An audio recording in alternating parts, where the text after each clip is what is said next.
Hello everyone, कैसे हैं आप सब। मैं आशा करता हूँ आप सब मस्त होंगे, तंदुरुस्त होंगे और अपने पठन पाठन में लगे होंगे। आज हम बात करेंगे यूपी पीजीटी एग्जाम 2026 को लेकर। देखिए, जब से आप लोगों ने एग्जाम दिया है तब से आप लोग के मन में एक डाउट चल रही है रिजल्ट के रिगार्डिंग। वैसे तो आप लोगों ने अपना आंसर की से रो स्कोर मिला लिया। बहुत से कैंडिडेट को इसमें भी डाउट है, क्या इस बार मेरा सिलेक्शन हो पाएगा या नहीं हो पाएगा, मेरा इतना नंबर बन रहा है, मेरा यह सब्जेक्ट है, कितना कट ऑफ जा सकती है सब्जेक्ट है।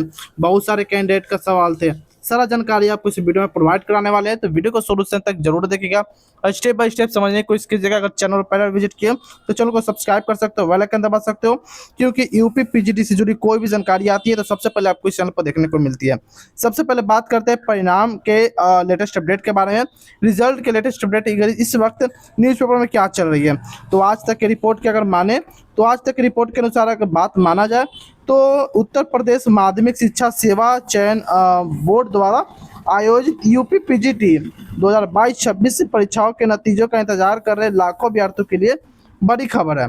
सूत्रों के मुताबिक लिखित परीक्षा का परिणाम 15 से 17 जून के बीच में, ध्यान देने वाली बात यह हो जाती है कि 15 से 17 जून के बीच में घोषित होने की प्रबल संभावना बन रही है। कॉपियों के मूल्यांकन का कार्य लगभग पूरा हो चुका है। अब अंतिम डेटा प्रोसेसिंग का काम चल रहा है। बता दें, कुल 624 पदों के लिए करीब 3,43,000 के करीब में अभ्यर्थियों का आवेदन किया गया था, लेकिन 9 और 10 मई को आयोजित हुई परीक्षा में केवल 1,92,934 परीक्षार्थियों ही शामिल हो पाए थे। लगभग 43% छात्रों की अनुपस्थिति रहने से इस बार मुकाबला प्रति सीट 309 दावेदार के बीच सिमट कर रह गया। बोर्ड पहले ही 12 मई को आंसर की जारी कर दिया गया था और इसके बाद अब जून के मध्य में सीधे फाइनल रिजल्ट जारी करने की तैयारी में है। आई होप ये आपको समझ में आ चुका होगा। अगर समझ में नहीं आया तो मैं एक अगर समरी इसको बता दूं कि इसका मतलब क्या। सबसे पहले बात हो जाता है कि आपका जो इस न्यूज़पेपर के रिगार्डिंग में बात कर रहा हूँ, इस न्यूज़पेपर के रिगार्डिंग में बात कर रहा हूँ, यानी कि आज तक के रिपोर्ट के अनुसार माने तो 15 से 17 जून के बीच में आपका रिजल्ट जारी होने की प्रबल संभावना बन रही है। वहीं बात किया जाए एक सीट पर लगभग 309 दावेदार की होने की संभावना ये भी बताई जा रही है। आई होप ये समझ में आ चुका होगा। और वही बात किया जाए 12 मई को आपका आंसर की जारी कर दिया गया था। चलिए, ये सारी जानकारी आपको समझ में आ चुकी होगी। आगे बात करते हैं लेटेस्ट अपडेट जो हाईलाइट इस परीक्षा के बारे में हाईलाइट और क्या। जैसे कि इसमें टोटल वैकेंसी मैंने आपको बता दिया 624, पिछले पेपर में भी आपको दिया हुआ था 624 टोटल वैकेंसी है। फॉर्म 3,43,000 के अप्रॉक्स में भरे गए थे। प्रेजेंट एप्लीकेंट की बात किया जाए तो 1,92,000 करीब में। एग्जाम डेट 10 और 9 मई को, यानी कि 9 और 10 मई को आपका एग्जाम हुआ और आंसर की 12 मई को आपको स्टार्ट हो गया था ऑब्जेक्शन लगाने की। 18 मई तक आपको ऑब्जेक्शन लगाने की लास्ट डेट है। 12 मई से 18 मई तक आप, यानी कि 6 से 7 दिन आप ऑब्जेक्शन लगा सकते हो।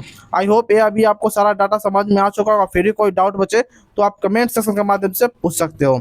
चलिए नेक्स्ट बात करते हैं टोटल प्रेजेंटिंग रेशियो के बारे में बात कर लेते हैं कि प्रेजेंटिंग रेशियो क्या देखने को मिलेगा। इसी के अनुसार यह ऐसा डाटा है, मैंने आपको बता दिया, ये ऐसा डाटा है जो आप अगर इग्नोर करते हो तो आप काफ़ी फेर में पड़ सकते हो, क्योंकि इसी से अनुसार आपको कट ऑफ के एनालिसिस पता करने में पता चलता है कि कट ऑफ क्या रहेगी, कट ऑफ का कैसा लेवल देखने को मिला, प्रेजेंटिंग रेशियो क्या रहा, अब्सेंटिंग क्या देखने को मिलेगा। इसी पर निर्भर करती है। जैसे कि 9 मई की बात करेंगे तो कुल अभ्यर्थी की बात किया जाए तो 89,766 टोटल अभ्यर्थी उपस्थित हुए थे, यानी कि प्रेजेंट हुए थे। जिसमें महिला कैंडिडेट की बात किया तो 34% और पुरुष यानी कि मेल कैंडिडेट 42% आपको उपस्थित देखने को मिले। जिसमें अगर बात की एग्जाम लेवल तो मॉडरेट टू हार्ड बताई जा रही है।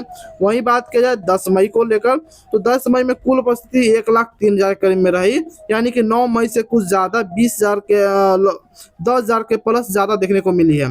जिसमें मेल कैंडिडेट की बात करें तो 48% और फीमेल कैंडिडेट 41% इसमें देखने को मिली है। कुल परिणाम बात किया जाए तो कुल उपस्थिति 1,92,000 आपको देखने को मिली है। आई होप ये अभी आपको डाटा समझ में आ चुका होगा। इसी पर हमारा कट ऑफ निर्धारण तो रहती है। अगर बात कहे कि 10 मई को कैसा पेपर रहा तो 10 मई को आपका मॉडरेट टू हार्ड पेपर देखने को मिला। ये सारी जानकारी आपको समझ में आ चुकी होगी। तो नेक्स्ट आगे बढ़ते हैं पीजीटी 2022 को लेकर, यानी कि जो वैकेंसी है 2022-26 वैकेंसी है। क्या 22 और 26 आपके वैकेंसी है, ठीक है। अगर बात करेंगे किस सब्जेक्ट में कितनी वैकेंसी और कितने फॉर्म भरे गए थे तो ये सारा डाटा आपको यहाँ पर दिख रहा होगा, बेकर करके देख सकते हैं। जैसे कि केमिस्ट्री सब्जेक्ट में टोटल 28,000 फॉर्म भरे गए थे, जिससे वैकेंसी 39 थी और पर सीट कैंडिडेट की बात किया जाए 717 टोटल पर सीट पर कैंडिडेट आपको लड़ने के लिए इसमें तैयार है।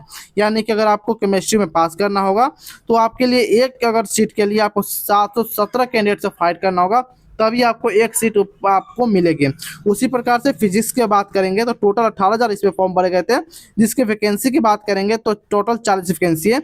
इसके लिए अगर बात करें तो 450 टोटल 450 कैंडिडेट को अगर फाइट करना होगा तब आपको एक सीट मिलेगी फिजिक्स सब्जेक्ट में। ये इसी प्रकार से सारा डाटा आपको यहाँ पर दिख रही है, एक एक करके सारा डाटा आप समझ सकते हैं। नेक्स्ट बात करते हैं एग्जाम पैटर्न को लेकर, जो काफी इंपॉर्टेंट है। ये आपका जो मोड था ऑफलाइन बेस्ड मोड था, जो आपको MCQ यानी कि मल्टीपल चॉइस क्वेश्चन पूछे गए थे। टोटल क्वेश्चन इसमें 125 पूछे गए थे, यानी कि 125 पूछे गए थे टोटल क्वेश्चन। ड्यूरेशन की बात करें तो 2 घंटे का आपका एग्जाम हुआ था। निगेटिव मार्किंग नहीं थी। निगेटिव मार्किंग नहीं होने के कारण बहुत सारे कैंडिडेट है टोटल में, यानी कि 125 में 125 क्वेश्चन अटेम्प्ट किया। और अच्छा भी बात है, कोई तुक्का में अगर सही भी हो जाए तो उनका किस्मत बदल सकता है। एक तुक्का अगर सही हो जाए तो उनका किस्मत बदल सकता है। ठीक है, टोटल रिटर्न मार्क्स की बात किया जाए तो 425 मार्क्स पर क्वेश्चन आपको 4 पॉइंट आपको देखने को मिली है।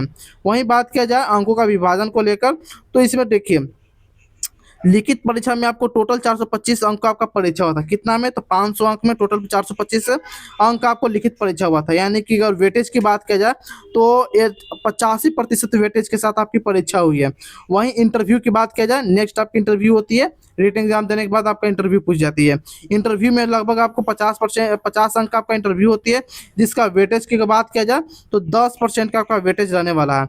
वही विशेष योग्यता यानी कि स्पेशल क्वालिफिकेशन अगर आपके पास है, जैसे कि PhD है, MA है, BEd है, या राष्ट्रीय स्तर पर खेल कूद स्पोर्ट्स अगर नेशनल लेवल पर आप खेले हुए हैं, कोई अवार्ड आपके पास है, तो उसमें भी आपको 25 अंक देखने को मिल सकता है बोनस अंक, जिसमें आपको 5% वेटेज आपका देखने को मिल जाएगी पूरी अंक में। यानी कि 500 अंक में 5% वेटेज आपको स्पेशल क्वालिफिकेशन में, 10% वेटेज आपको इंटरव्यू में, और लिखित परीक्षा नहीं रिटन में आपको 85% वेटेज देखने को मिल जाएगी। आई होप ये सारा डाटा आपको समझ में आ चुका होगा। इसी के कारण आगे हम बात करते हैं एक्सपेक्टेड कट ऑफ को लेकर। देखिए एक्सपेक्टेड कट ऑफ बताने से पहले मैं आपको बता दूं, उसमें ऐसा भी कट ऑफ बता दिया गया है या मैं आपको वहां पर लिखा गया जिसमें कोई सीट नहीं भी है, उसका भी डाटा वहाँ प्रोवाइड किया गया। जैसे SC ST में बता दूं तो सीट ना के बराबर है, फिर भी वहाँ डाटा वहाँ दे दिया गया, तो आप उसे निगलेक्ट कर सकते हो। ठीक है, और एक्सपेक्टेड कट ऑफ की बात किया जाए तो टोटल में क्वेश्चन से बात कर लेते हैं, क्योंकि आंसर के आने के बाद आप सभी को सिर्फ क्वेश्चन ही पता है कि हाँ इतना क्वेश्चन मेरा सही है, तो उसी के रिगार्डिंग हम बात कर लेते हैं। ठीक है, सबसे पहले बात करेंगे हिंदी में, तो हिंदी में 105 से 8, जनरल में OBC 103 से 5, EWS में 100 से 103, SC 95 से 98। संस्कृत की बात किया जाए तो जनरल में 102 से 105, OBC में 98 से 100, EWS 94 से 96, SC की बात करें तो 92 से 94 अप्रॉक्स में संस्कृत की बात किया जाए। वहीं बात करेंगे भूगोल यानी कि ज्योग्राफी को लेकर, तो जनरल से 100 से 105, OBC 98 से 103, EWS 97 से 102 और SC के लिए 90 से 95। नागरिक शास्त्र सिविक्स की बात किया जाए तो जनरल के लिए 98 से 103, OBC 95 से 97, EWS 92 से 94 और SC की बात किया जाए तो 88 से 90 के बीच में आपको देखने को मिल जाएगी। ठीक है, मैंने आपको पहले ही बताया बहुत सारे सब्जेक्ट है जिसमें SC ST का कोई किसी पेपर का कोई सीट नहीं है, फिर भी यहाँ आपको डाटा कंसीडर किया गया है, तो आप उसे निगलेक्ट या इग्नोर कर सकते हो। समाजशास्त्र यानी कि सोशियोलॉजी की बात किया जाए तो जनरल से बात किया तो 102 से 105, OBC 100 से 104, EWS 99 से 102 और SC की बात किया तो 92 के अप्रोक्स में। इतिहास यानी कि हिस्ट्री की बात करेंगे तो जनरल से 100 से 105, OBC 97 से 100, EWS 94 से 96, SC 90 से 94 के अप्रोक्स में। अगर आपका क्वेश्चन सही हो पा रहा है तो आप सेफ हो। सर आपको क्वेश्चन के रिगार्डिंग बताने वाले हैं, क्योंकि 125 क्वेश्चन में से अगर आपका इतना क्वेश्चन सही हो पा रहा है तो आप इंटरव्यू की तैयारी कर सकते हो।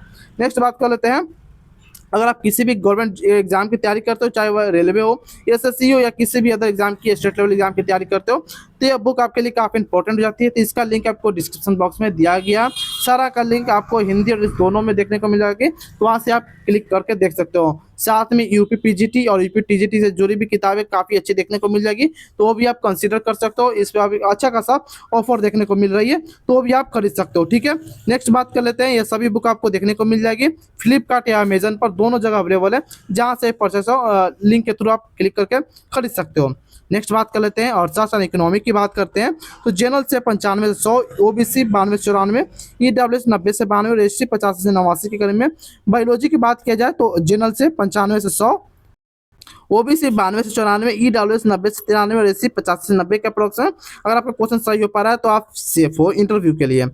और केमिस्ट्री यानी कि रसायन विज्ञान की बात किया जाए तो जनरल से 95 से 98, ओबीसी 90 से 93, ईडब्ल्यूएस 87 से 90, एससी की बात किया जाए तो 85 से 82 से 84, भौतिक विज्ञान की बात किया तो जनरल से 95 से 97, ओबीसी 91 से 94, ईडब्ल्यूएस 88 से 90 और एससी 84 86 के अप्रॉक्स में अगर क्वेश्चन सही हो पा रहा है तो आप सेफ हो। वहीं बात करते हैं मैथ को रिगार्डिंग, तो मैथ के रिगार्डिंग बात करें तो जनरल से 102 से 104, ओबीसी 100 से 102, ईडब्ल्यूएस 98 100, एससी 92 से 95, इंग्लिश जनरल 95 से 97, ओबीसी 91 से 94, ईडब्ल्यूएस 88 से 90 और एससी की बात करें तो 84 के 87 के अप्रॉक्स में आपका क्वेश्चन सही हो पा रहा है तो आप सेफ हो। इंटरव्यू की तैयारी आप कर सकते हो। वहीं बात करते हैं एग्रीकल्चर के रिगार्डिंग, तो एग्रीकल्चर में आपको जनरल से 96 से 100, ओबीसी 92 से 95, ईडब्ल्यूएस 88 से 90, एससी 85 से 87 और वाणिज्य यानी कॉमर्स की बात किया जाए तो जनरल में 98 से 102, ओबीसी 94 से 96, ईडब्ल्यूएस 90 से 92 और एससी 85 से 88 के अप्रॉक्स में आपको क्वेश्चन सही हो पा रहा है तो आप सेफ हो, इंटरव्यू की तैयारी कर सकते हो।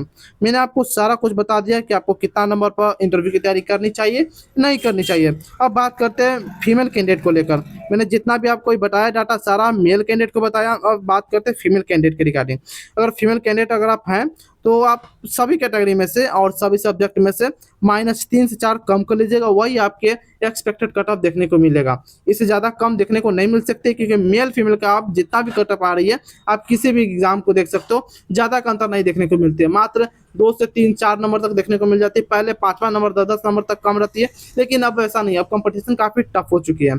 आई होप ये भी आपको समझ में आ चुका होगा, लेकिन आप कमेंट में जरूर बताइएगा आपका सब्जेक्ट कौन सा है, मेल है फीमेल है कैटेगरी क्या है, कमेंट में जरूर बताइएगा। लगभग मैंने सभी सब्जेक्ट का आपको कट ऑफ बता दिया, फिर भी कोई सब्जेक्ट छूट जाए तो उसे कमेंट सेक्शन में पूछ लेगा, वहाँ आपको जवाब विद इन सेकंड प्रोवाइड करा दिया जाएगा।